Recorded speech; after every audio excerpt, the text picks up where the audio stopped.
Bonjour, donc effectivement je préside le CDAD qui signifie Conseil départemental de l'accès au droit, qui est un groupement d'intérêt public qui relève du ministère de la Justice.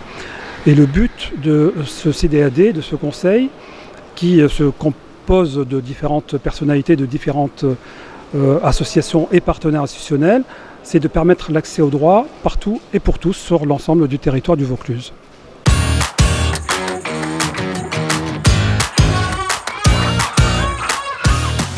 Alors cette exposition résulte d'une part d'une rencontre avec M. Hopi, qui est le créateur, le concepteur du grand livre de la laïcité, et d'un constat de terrain, qui est que la laïcité, en fin de compte, tout le monde en parle, mais personne ne l'explique et personne n'en connaît véritablement le sens. La laïcité, c'est en fait un mot qui renferme la devise de la République française, puisque c'est la liberté, l'égalité et la fraternité. La liberté d'exercer son culte comme bon nous semble, la liberté de pouvoir penser ce que l'on veut, la liberté de ne pas croire.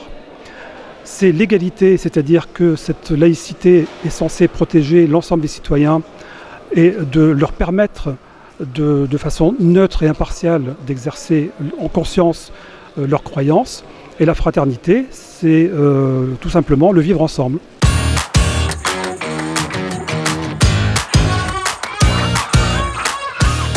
Alors c'est d'une part, en expliquant ce mot, lui redonner son sens premier, qui était dans l'esprit des législateurs de 1905 de séparer les affaires religieuses des affaires civiles.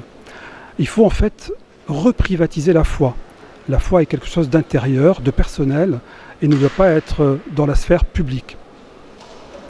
Comment le faire? C'est d'une part, comme je vous le disais, d'expliquer, mais de faire de la pédagogie dans les écoles, dans les lycées, dans les collèges, d'aller au-devant des jeunes et de dire que c'est un principe d'inclusion et non pas d'exclusion. Ce n'est pas un principe de discrimination, c'est un principe véritablement d'inclusion dans la société pour permettre ce bien-être et ce bien-vivre ensemble.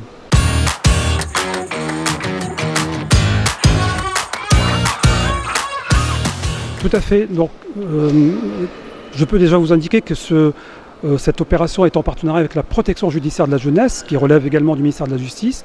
Donc c'est un partenariat CDAD-PJJ. Et nous avons prévu que cette exposition, pour qu'elle ait un véritable intérêt, qu'elle aille au-devant des gens.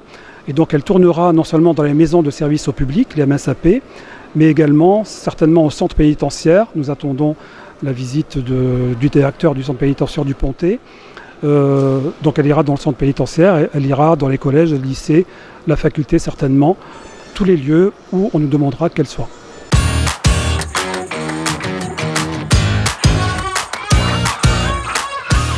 C'est l'intérêt parce qu'il faut arrêter la stigmatisation, et il faut arrêter de montrer du doigt certaines parties de la population.